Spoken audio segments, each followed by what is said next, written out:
Halo teman-teman, kita bertemu kembali di channel YouTube saya, Januari Sihotang, sebuah channel YouTube yang fokus di bidang ilmu hukum, dunia kampus, dan juga dunia literasi.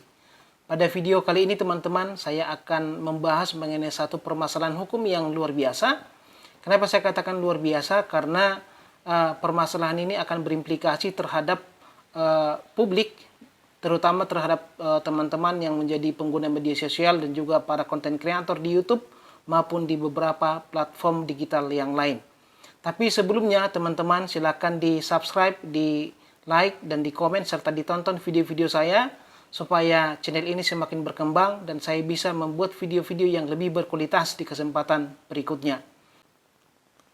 Adapun kasus yang akan kita bahas pada video kali ini teman-teman adalah bermula dari gugatan ataupun judicial review yang dilakukan oleh dua perusahaan televisi besar di tanah air, yaitu iNews dan RCTI ke Mahkamah Konstitusi. iNews dan RCTI meminta kepada Mahkamah Konstitusi untuk menafsirkan ulang mengenai pengertian penyiaran yang ada di dalam Undang-Undang Nomor 32 Tahun 2002 tentang penyiaran. Nah, kalau kita lihat, adapun bunyi ataupun makna penyiaran berdasarkan pasal 1 angka 2 Undang-Undang Nomor 32 Tahun 2002 itu adalah bahwa penyiaran adalah kegiatan pemancar luasan siaran melalui sarana pemancaran dan atau sarana transmisi di darat, di laut, atau di antariksa dengan menggunakan spektrum frekuensi radio melalui udara, kabel, dan atau media lainnya untuk dapat diterima secara serentak dan bersamaan oleh masyarakat dengan perangkat penerima siaran. Jadi kalau kita baca ketentuan pasal 1 angka 2 ini teman-teman, jadi yang dimaksud dengan penyiaran dan diatur di dalam undang-undang penyiaran itu adalah pemancar luasan siaran melalui frekuensi radio, dan di sini yang termasuk di dalamnya adalah radio dan televisi. Namun teman-teman, dalam perkembangan selanjutnya, ternyata siaran itu dilakukan juga oleh beberapa platform media sosial. Bisa misalnya kalau teman-teman itu siaran langsung melalui Instagram, kemudian melalui Facebook, bahkan live streaming juga melalui YouTube maupun media-media yang lain. Nah, disinilah yang menurut RCTI maupun iNews, di mana tidak ada equal treatment ataupun persamaan perlakuan antara siaran yang dilakukan oleh media televisi dan radio dengan siaran yang dilakukan oleh teman-teman atau siapapun yang menggunakan Instagram, Facebook, maupun yang namanya YouTube. Misalnya teman-teman, televisi maupun radio ketika dia akan melakukan penyiaran, dia harus memiliki beberapa persyaratan terlebih dahulu. Misalnya yang pertama itu harus ada perizinannya. Dan perizinan ini harus diperbarui. Kalau misalnya yang saya baca di Undang-Undang Nomor 32 Tahun 2002, bahwa perizinan untuk radio itu harus di-upgrade dia sekali 5 tahun, sedangkan untuk televisi itu harus di-upgrade sekali dalam 10 tahun. Kemudian yang kedua, untuk setiap konten itu juga televisi harus memiliki yang namanya hak siar. Dan yang ketiga, masing-masing siaran daripada televisi maupun radio itu diawasi oleh lembaga-lembaga negara. Misalnya kita akan melihat ada lembaga yang namanya Dewan Pers, kemudian ada Komisi Penyiaran, Komisi Informasi, dan segala macam.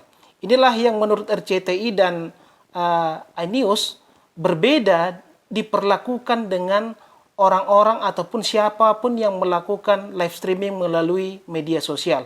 Padahal kegiatan yang dilakukan itu adalah sama, yaitu menyampaikan satu informasi dari satu pihak ke pihak yang lain. Oleh karena itu, sekali lagi, iNews dan RCTI meminta kepada Mahkamah Konstitusi untuk menafsirkan ulang makna dari penyiaran itu. Dan yang mereka uji itu adalah satu pasal saja, yaitu pasal 1 angka 2 tentang makna daripada penyiaran.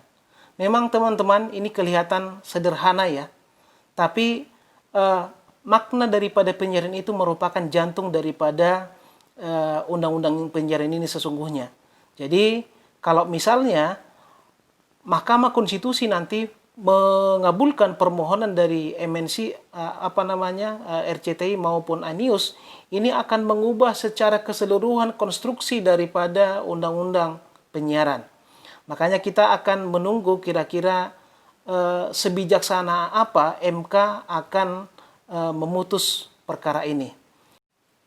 Jadi teman-teman, saya nggak bisa membayangkan seandainya penyiaran yang dilakukan oleh televisi maupun radio yang dipancarkan melalui spektrum frekuensi radio, itu kemudian dipersamakan dengan penyiaran yang dilakukan melalui internet, yaitu oleh teman-teman yang menggunakan media sosial.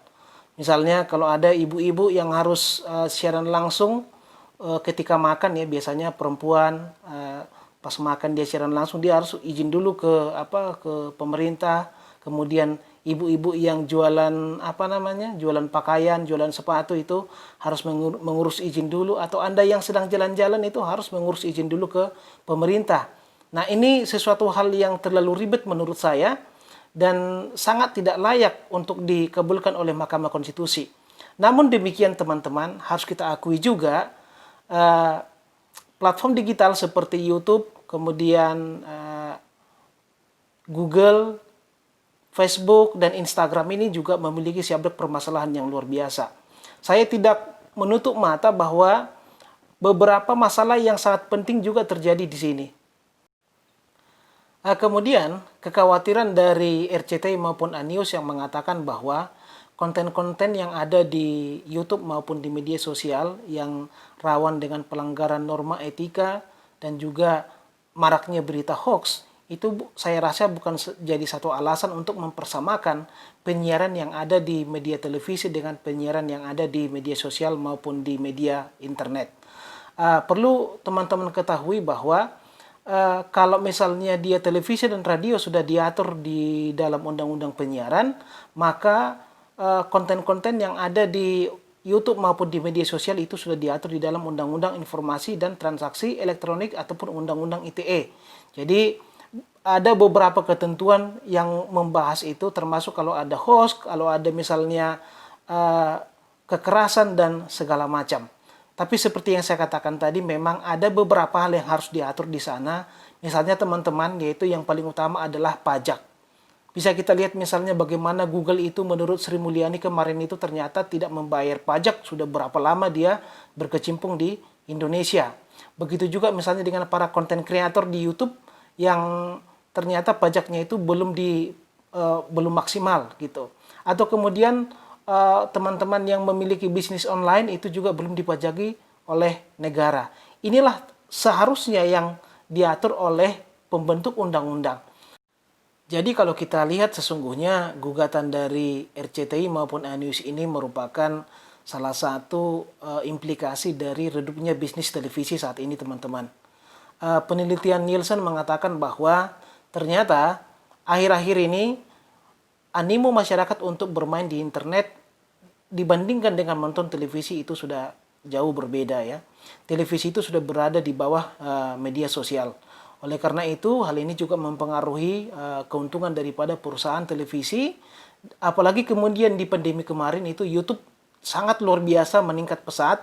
Dan sebaliknya, televisi itu tidak bisa membuat acara-acara baik off-air maupun on-air yang bisa menimbulkan pemasukan iklan ke kas perusahaan televisi. Nah, kalau misalnya saya ditanya, bagaimana prediksi mengenai putusan Mahkamah Konstitusi terkait dengan kasus ini? Sebelum ke sana, saya harus jelaskan dulu bahwa putusan MK itu kan ada 3 jenis.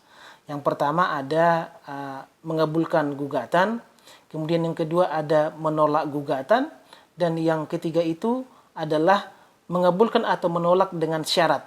Itu jadi bisa dikabulkan tapi dengan syarat tertentu, gitu dia. Atau bisa juga ditolak tapi dengan syarat tertentu.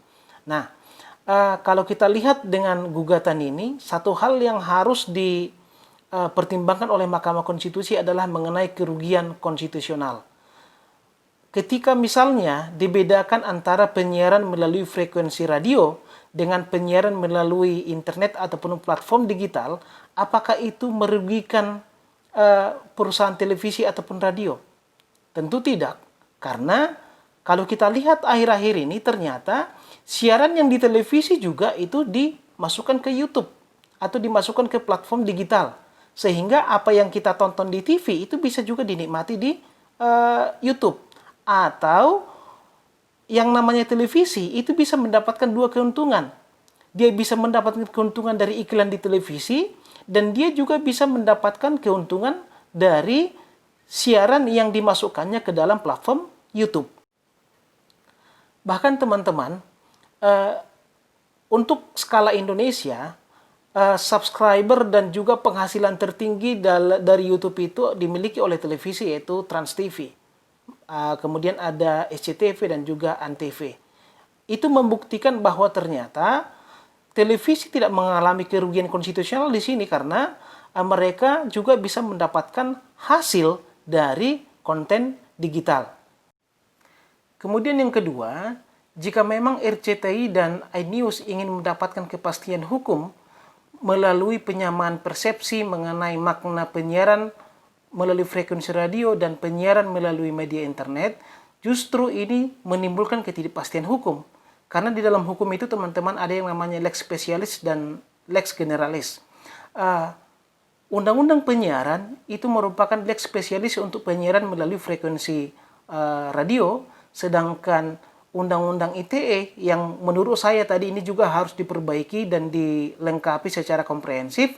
Ini merupakan undang-undang yang lex spesialis untuk penyiaran melalui media elektronik. Dan menurut saya sangat menarik menunggu bagaimana putusan Mahkamah Konstitusi dan dalil-dalil yang mereka jadikan sebagai dasar dari putusan tersebut. Dan ini bisa menjadi putusan yang monumental karena memang putusan ini akan berakibat hukum sangat luas, terutama terhadap pengguna media sosial maupun para konten kreator. Saya rasa demikian teman-teman, semoga video ini bermanfaat bagi kita semua. Terima kasih.